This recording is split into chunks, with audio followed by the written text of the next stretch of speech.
Hello बच्चों, मधु आपकी इस शैक्षणिक माहौल में आप सभी को हार्दिक स्वागत है। तो आप सब कैसे हैं? सुस्त हैं, तंदुरुस्त हैं, खुश हैं? तो आज हम विषय की ओर जा रहे हैं। तो विषय के अंतर्गत आज हम पढ़ेंगे श्रम की प्रतिष्ठा, जो आपकी 9वीं कक्षा के अंतर्गत गद्य विषय के अंतर्गत।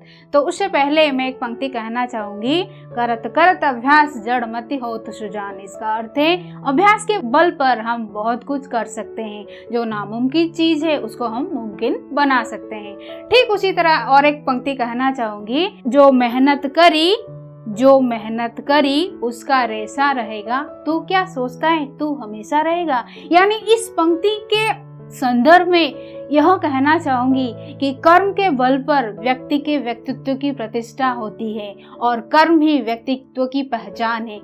यानी कर्म की प्रतिष्ठा, श्रम की प्रतिष्ठा हर मायने में, हर दर्ज पर हुआ है। वो आप विषय के अंतर्गत जो पहले अनुच्छेद में हमने पढ़ा उसमें से आप देख सकते हैं। तो इस चित्र में आपको ज्ञात हो रहा होगा कि पहले कक्षा में जो अनुच्छेद हमने लिया था, देहाती लोगों की जो बातचीत थी, साथ ही साथ जो कारखानों में मजदूरी करते हुए लोगों की जो बातचीत थी और जो श्रम की प्रतिष्ठा मानी गई थी, वाकई में जिसको हम उदाहरण लेते हैं, जिसको हम मानते हैं, जो कि पुराण कहा जाता है, हमारे संदर्भ में जो धर्म दर्शन की जो तत्व हैं वो हम अक्सर रामायण महाभारत के माध्यम से ज्ञान हासिल करते हैं। तो रामायण के अंतर्गत कृष्ण की जो झूठी पथल उठाने की बात थी, जिसमें श्रम की प्रतिष्ठा मानी गई थी, साथ ही साथ रामायण में राम के साथ सीता जी का जो वन गमन का जो विषय था, वो वाकई में कितना महत्वपूर्ण था और कितना मायने में लेखक विनोबा राय भावे जी श्रम को महत्व देते थे, उसके बारे में हमने पढ़ा था। तो इस विषय के अंतर्गत इन पंक्तियों को थोड़ा ध्यान दीजिए। कर्मयोगी व्यक्ति कभी भविष्य की चिंता नहीं करते। कर्मयोगी व्यक्ति कभी भविष्य की चिंता नहीं करते, वो तो भविष्य का निर्माण करते हैं। किसके बलबूते पर? अपने कर्म के बलबूते पर। यानी कर्म ही व्यक्तित्व की पहचान है। और इसमें आप देखेंगे, कर्म भूमि की दुनिया में श्रम सभी को करना पड़ता है। कर्म भूमि की दुनिया में श्रम सभी को करना पड़ता है। भगवान सिर्फ लकीरें देते हैं, लकीरें यानी जो हाथ की रेखाएं हैं, और भविष्य भाग्य हम ही निर्माण करते हैं। इसीलिए हम मानते हैं, जो लकीरों की बात है, आप अपने दादा दादियों से सुने होंगे कि ये लकीरों के आधार पर हम अपना भविष्य निर्माण करते हैं, लेकिन नहीं, भविष्य हम अपने कर्म के बलबूते पर निर्माण करते हैं। तो आज के विषय का शीर्षक है हमारा श्रम की प्रतिष्ठा, जिसके लेखक है विनोबा भावे जी, और आज हम पढ़ेंगे अनुच्छेद 7 और 8। तो लेखक परिचय के आधार पर हम पहले कक्षाओं में बहुत ही विस्तृत रूप से पढ़े थे। नाम है लेखक जी के विनोबा राय भावे। जन्म हुआ था इनका सन 11 सितंबर 1895 ईस्वी को महाराष्ट्र के एक छोटे से गांव में। और इनके कृतित्व में हमने बहुत सारे कृतित्व लिए थे, जमाने की मांगे और जीवन और दर्शन तथा जीवन और शिक्षण और शांति यात्रा। हमने यहाँ पर कुछ पुस्तकें उनके लिए हैं जो मशहूर माना जाता है।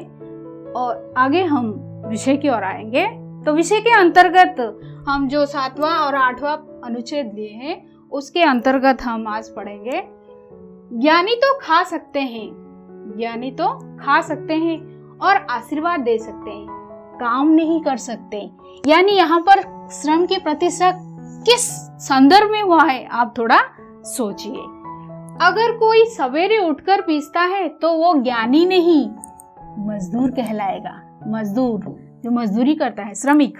तो यहाँ पर श्रम की प्रतिष्ठा मानी गई है। किस संदर्भ में? ज्ञानी भी दिमागी काम करते हैं और मजदूरी करने वाले मजदूर शारीरिक श्रम करते हैं। लेकिन इस संदर्भ में ऐसा कुछ कहा गया है जैसे ज्ञानी को, योगी को काम नहीं करना चाहिए, बूढ़ों को काम से मुक्त रहना ही चाहिए। हम जो आदर्शपूर्ण बात करते हैं, अक्सर हम जो आदर्शपूर्ण बात करते हैं कि हर किसी को काम करना चाहिए, लेकिन फुर्सत मिलते ही हम जी चुराने लगते हैं कार्य से। बूढ़ों को काम देना निष्ठुरता मानी जाएगी। हम ये दर्शन की बात करते हैं कि नहीं, अगर कोई देखते हैं कोई बूढ़ा बुजुर्ग आदमी काम कर रहा है, चलो चलो देखो किसी ने उनको कैसे काम दिया है। यानी वहां पर हम अपनी मानवीयता का दर्शन कराते हैं। यानी बूढ़ा, बच्चा, योगी, ज्ञानी, व्यापारी, वकील, अध्यापक। इस चित्र में आप देखेंगे हमने लिया है बूढ़े का, बच्चे का, योगी, ज्ञानी, व्यापारी मशहूर वैज्ञानिक तथा अध्यापक, छात्र तथा वकील। तो इस संदर्भ में हम यह तय करने की कोशिश कर रहे हैं, यह आपको बतलाने की कोशिश कर रहे हैं, जो वर्ग हमने यहाँ पर खड़ा किया है, बूढ़ा, बच्चा, योगी, ज्ञानी, व्यापारी, वकील, अध्यापक और विद्यार्थी, किसी को काम नहीं करना चाहिए। ये कौन सी बात हुई? अगर ये बड़े बड़े व्यक्ति अगर काम से जी चुराने लगेंगे तो काम की, श्रम की उम्मीद हम किससे रखेंगे? तो यहाँ पर लेखक इस चीज की प्रतिष्ठा करने की कोशिश कर रहे हैं, इस विषय को महत्व देने की कोशिश कर रहे हैं। अगर ये जो श्रेष्ठ वर्ग कहलाते हैं, अध्यापक, विद्यार्थी, ज्ञानी, व्यापारी, वकील, इनको तो कड़ी से कड़ी मेहनत करना चाहिए, लेकिन इनमें से कुछ ऐसे वर्ग हैं जो समय मिलते ही काम से छुटकारा चाहते हैं, जी चुराने लगते हैं, फुर्सत चाहते हैं। तो उसी संदर्भ में यहाँ पर लेखक कह रहे हैं, इतना बेकार वर्ग खड़ा हो जाएगा तो बेकारी बढ़ेगी। हम कहते हैं कि सबसे बेकारी हमारे देश में ही है। क्यों? अगर इस संदर्भ में एक तर्क रखा जाए तो हर कोई व्यक्ति जो आसानी से काम में लगा हुआ हो या कड़ी मेहनत के कारण बड़े बड़े पदों पर पदस्थ होते जा रहे हैं या हुए भी हो, अगर उनको थोड़ा बहुत समय मिले तो वो चाहते हैं थोड़ा सा आराम करूं, थोड़ा सा विश्राम करूं। यानी यह क्या हुआ? काम से जी चुराने की बात हुई। अगर लेकिन वह व्यक्ति ही बड़े बड़े बात कहते हैं कि चलो ऐसा करेंगे, वैसा करेंगे तो ऐसा कुछ हो जाएगा, तो उस संदर्भ में यहाँ पर हम कहने की कोशिश कर रहे हैं, लेखक भी कहने की कोशिश कर रहे हैं कि श्रम की प्रतिष्ठा तभी हो सकती है जब बड़े बड़ों के कहे अनुसार या बड़े बड़े अगर उसी तरह से काम करेंगे तभी वे छोटों के लिए उदाहरण बन सकेंगे। तो इतनी विस्तृत जानकारी हमें मिलती है, फिर भी हमें श्रम की ओर पीछे आना चाहिए।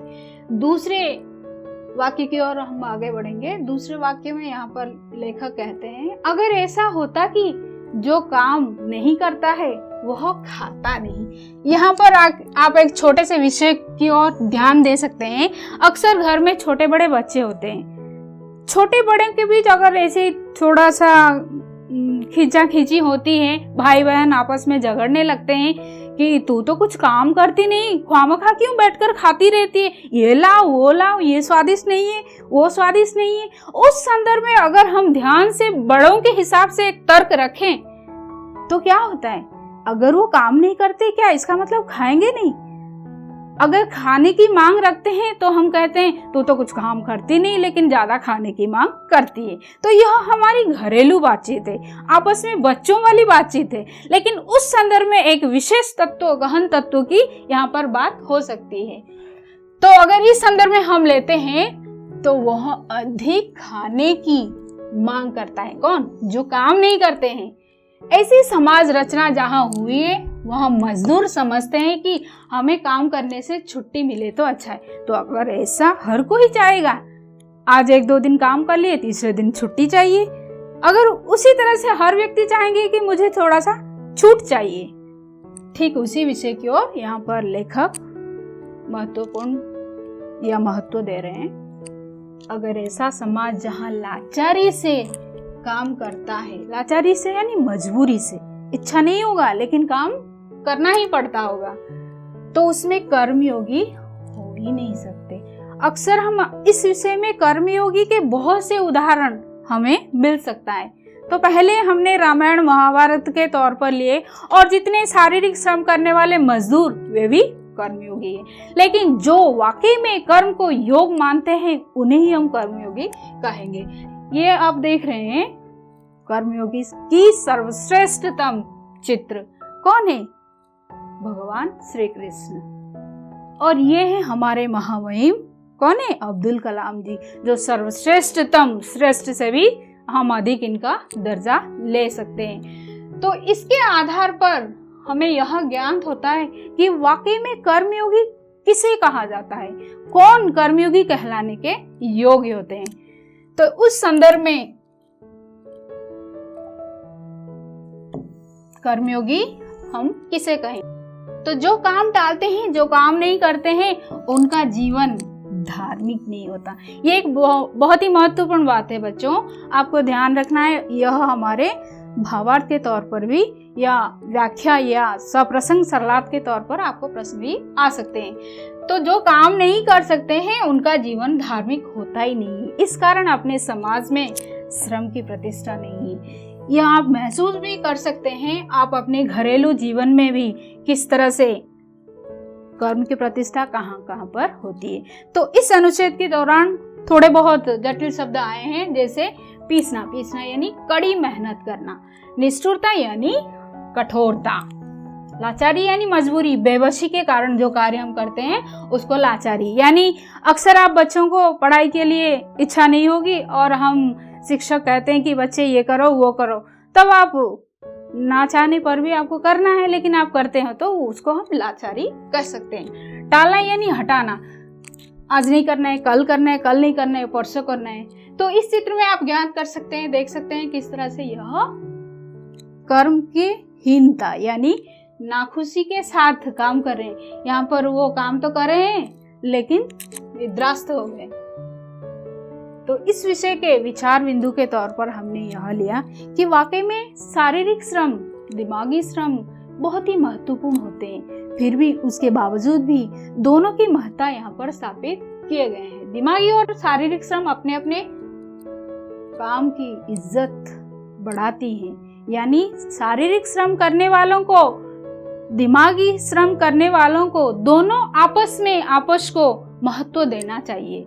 अगर हम दोनों की फर्क को यहाँ पर प्रतिष्ठा करने की, सोचने की, ध्यान करने की या यहाँ पर लाने की कोशिश करेंगे तो वाकई में दोनों की महत्वपूर्णता बहुत ही आवश्यक है। इसलिए हमें आपस में स्नेहपूर्ण सद्भावना के साथ शारीरिक श्रम को, दिमागी श्रम को महत्व देना चाहिए। तभी सबकी इज्जत बढ़ेगी और श्रम की प्रतिष्ठा बढ़ेगी। सभी आपस में महसूस करेंगे कि नहीं, मैं भी बराबर हूँ, वो भी बराबर है और मेरा भी महत्वपूर्ण स्थान बनता है और उसका भी महत्वपूर्ण स्थान बनता है। तभी वे अपने आप में जो मनोबल है उसको बढ़ावा देंगे और खुशी खुशी हर कार्य करने की कोशिश करेंगे। यहाँ पर देख सकते हैं दिमागी काम और शारीरिक काम की किस तरह से भिन्नता का एक चित्र है। तो यह चित्र कुछ कर्मयोगी के चित्र हैं जो वाकई में कर्म को ही योग मानते हैं। बहुत से गुरु, साधु संत, जो कि साधु संत को ही हम बहुत ही महत्व देते हैं, जो कि भारतीय दर्शन और संस्कृति की यह देन है। हम उनको ही आराध्य मानते हैं और उनके ही कहे हुए राह में हम अपने आप को लेने की कोशिश करते हैं हर कदम कदम पर। तो आगे अनुच्छेद 8वें की ओर बढ़ेंगे। काम नहीं करते, इसका कारण यह है कि जो दिमागी काम करते हैं उन्होंने दिमागी काम की महत्ता इतनी बढ़ा दी है कि उसे 1000 रुपए देना ही उचित मानेंगे और श्रम करने वालों को कम से कम जितना दे सकेंगे उतना देने की कोशिश करेंगे। यहाँ पर आप देख सकते हैं आपके घर के आजू बाजू में जब कोई शारीरिक श्रम करने वाले मजदूरी करता है, आप बड़े अमीर घराने के हैं लेकिन आप चाहते हैं कि वह मजदूर थोड़े से पैसों में अगर वह खुश होता है और खुशी खुशी कार्य करता है तो आप उसको दूसरे दिन बुलाते हैं। तो यहाँ पर क्या हुआ है, दिमागी काम के साथ शारीरिक काम करने वाले व्यक्तियों के बीच जो फर्क है आप किस तरह से महसूस करते हैं। जो पैसों की बात अगर हम यहाँ पर लेते हैं, आप अगर उसको ज्यादा पैसा देना चाहते हैं तो आपको वो पसंद नहीं आएगा, इतना पैसा मांगता है क्या, उसको मजदूरी करवाएंगे। अगर वो थोड़े से पैसे में खुश होकर कार्य करने के लिए आता है तो आप खुशी खुशी उसको काम देने की ठान लेते हैं। उसी आधार पर यहाँ पर लेखक कहते हैं शरीर श्रम की प्रतिष्ठा न मानो, पर महात्मा गांधी तो दिमागी काम करते थे। अगर बड़े बड़े व्यक्ति फुर्सत चाहते हैं तो बड़े व्यक्ति, मशहूर व्यक्ति, हम अपने बापू महात्मा गांधी जी को ही ले सकते हैं। वो तो दिमागी काम करते थे लेकिन जितना समय उन्हें फुर्सत मिलता था वो शारीरिक श्रम को महत्व देने के लिए, एक उदाहरण पेश करने के लिए समाज में लोगों के लिए सूत काट लिए करते थे। उन्होंने अपने चरखे के माध्यम से जो खादी थी, खादी के वस्त्र जो पहनते थे वो खुद बनाते थे और उसको ही पहनते थे। वो क्या करते थे, थोड़ा सा समय निकालकर सूत काट ही लेते थे। यानी अगर हम कहेंगे कि हम दिमागी काम करते हैं, हम बड़े बड़े कार्य करते हैं, इन छोटों का क्या है, नहीं, यहाँ पर शारीरिक कार्य करने वाले व्यक्ति के पास भी दिमाग होता है और दिमागी काम करने वाले व्यक्तियों के पास भी शारीरिक श्रम करने की क्षमताएं होती है। इसलिए काम की इज्जत हमें करनी चाहिए। इसलिए हर व्यक्ति को काम की इज्जत करने की कोशिश करनी चाहिए। देख सकते हैं किस तरह से महात्मा गांधी खादी वस्त्र सूत जो काट रहे हैं अपने चरखे के माध्यम से। और ये है जब वकालत पढ़ रहे थे हमारे बापूजी, कहाँ पर, इंग्लैंड में। तो इन दोनों चित्रों में से आपको ज्ञात हो सकता है कि ये तो मशहूर व्यक्ति हैं जो दिमागी काम के लिए प्रतिष्ठित हैं। वो एक विशिष्ट वकील थे। उसके बावजूद भी शारीरिक श्रम को महत्व देने के लिए उन्होंने अपने जो पहनने के लिए जो कपड़ा उनको जरूरत पड़ती थी वह कपड़े अपने हाथों से वो बुनते थे। और इससे हमें क्या सीख मिलती है कि वाकई में हर किसी के साथ हर किसी व्यक्ति को अपने अपने अनुसार शारीरिक श्रम और दिमागी श्रम दोनों करना चाहिए और दोनों को महत्व भी देना चाहिए। अगर हम काम की इज्जत नहीं करते तो बड़ा भारी धर्म कार्य होते हैं। कौन सा धर्म कार्य होते हैं बच्चों? ऐसा समझना चाहिए। यानी अक्सर हम यह सोचते हैं चलो मुझसे यह काम नहीं हो पा रहा है, कुछ गलती तो नहीं हो रही है, तो यह छोटी मोटी सोच हमारे दिमाग में आने लगती है। यह तो एक बात रही कि कुछ दिमागी काम ज्यादा करेंगे और कुछ दिमागी काम कम करेंगे, यानी अपनी अपनी काबिलियत के अनुसार। परिश्रम करने वालों का भी दिमाग है, यह हमें सोचना चाहिए, और दिमागी काम करने वाले व्यक्तियों का भी हाथ है। यानी इसका मतलब नहीं कि हम 8-10 घंटे बैठ के ऑफिस में दिमागी काम करते हैं और घर आते ही लेट जाएंगे, वो सरासर गलत है। उतने काम होने के बावजूद भी हम अपने क्षमता अनुसार शारीरिक श्रम भी करना चाहिए। अगर इन दोनों काम बराबर के हिसाब से हम करते हैं तो श्रम के प्रति इज्जत बढ़ेगी और प्रतिष्ठा भी बढ़ेगी। यानी अक्सर हम कहते हैं, सुनते हैं, देखते भी हैं कहाँ पर कौन से श्रम की आवश्यकता पड़ती है। आप दिन भर विद्यालय में पढ़ाई लिखाई करते हैं, फिर जाते हैं अपने घर के जो छोटे मोटे काम अपने मम्मी पापा कहते हैं उसी के अनुसार करते भी हैं, तो वो कौन सा कार्य है? वो शारीरिक कार्य है। इसलिए अपने अनुसार, अपनी क्षमता के अनुसार हमें दिमागी काम और शारीरिक काम दोनों को महत्व देना चाहिए। इस चित्र में आप देख रहे हैं कहाँ पर दिमागी काम हो रहा है, कहाँ पर शारीरिक श्रम, यानी यहाँ पर श्रम की प्रतिष्ठा हो रही है। तो विचार बिंदु के तौर पर आज हम देख सकते हैं कि किस तरह ज्ञानी अर्थात दिमागी काम करने वाले व्यक्ति अधिक काम करते हैं और मजदूर शारीरिक श्रम अधिक करता है। अक्सर यह सही है, लेकिन हमारे समाज में इन दोनों के बीच प्रतिष्ठा नहीं हो पा रही है। इसलिए लेखक इस संदर्भ में कहते हैं जो काम को टालते हैं और जो काम से जी चुराते हैं उनका जीवन धार्मिक नहीं हो सकता। अर्थात एक धार्मिक जीवन बनाने के लिए, धार्मिक जीवन की प्रतिष्ठा के लिए दोनों के बीच बराबर का स्थान होना चाहिए, तभी हर व्यक्ति का जीवन धार्मिक हो सकता है। तो संपूर्ण विषय के तौर पर नैतिक शिक्षा के आधार पर हमें कौन सी शिक्षा मिल रही है बच्चों? यहाँ पर वाकई में यहाँ पर शारीरिक श्रम के साथ दिमागी श्रम को महत्व दिया गया है। अगर दोनों बराबर के हिस्से में बंटेंगे तभी श्रम की प्रतिष्ठा मानी जाएगी। लेखक विनोबा भावे जी की यह कहना है कि जो समाज में तुलनात्मक विभेदीकरण हमने देखा है वह नहीं होना चाहिए। समाज में हर वर्ग के लोगों को काम करना चाहिए। दिमागी काम करने वाले शारीरिक काम भी करेंगे और शारीरिक श्रम करने वाले भी दिमागी काम कर सकते हैं, क्योंकि जिनके पास हाथ है उनके पास सोचने के लिए दिमाग है और जिनके पास दिमाग है कार्य करने के लिए उनके पास हाथ भी मौजूद है। इसीलिए हर व्यक्ति को दोनों के तुलनात्मक अंतःकरण को, तुलनात्मक विभेदीकरण को समझकर कुछ ना कुछ कार्य करना चाहिए।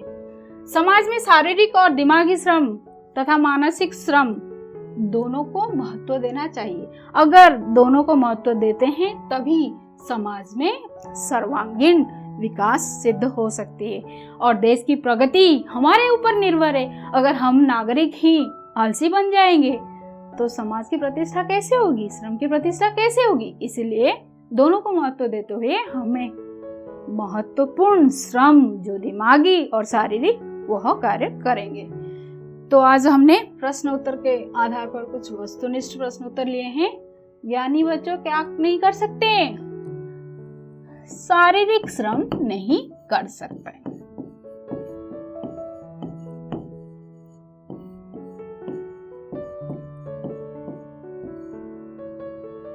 कौन मजदूर कहलाएगा? जो दिन भर पीसता रहता है। दिन भर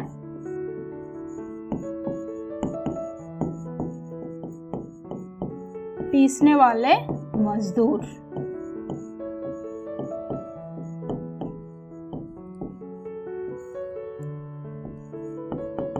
और ये तीनों आपके लिए गृह कार्य हैं।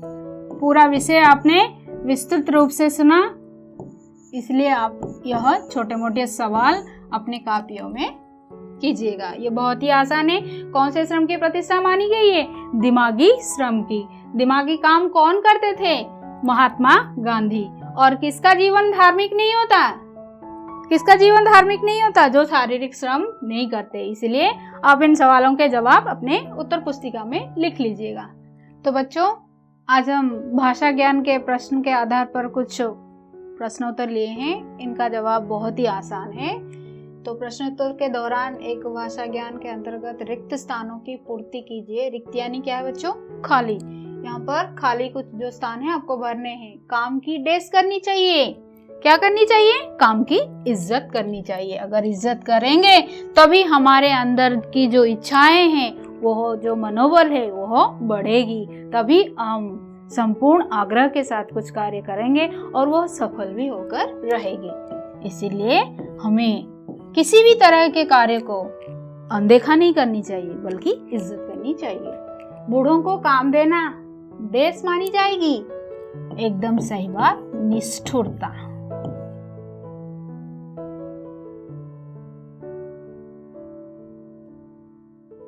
अगर कोई सवेरे उठकर पीसता है तो वह ज्ञानी नहीं, क्या कहलाएगा? मजदूर। जो काम टालते हैं, जो काम नहीं करते हैं, उनका जीवन क्या नहीं होता है? धार्मिक। एकदम सही बात।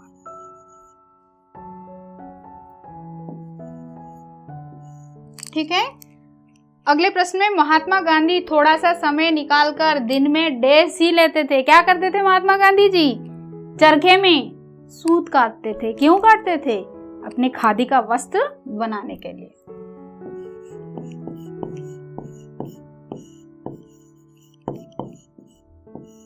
ठीक है।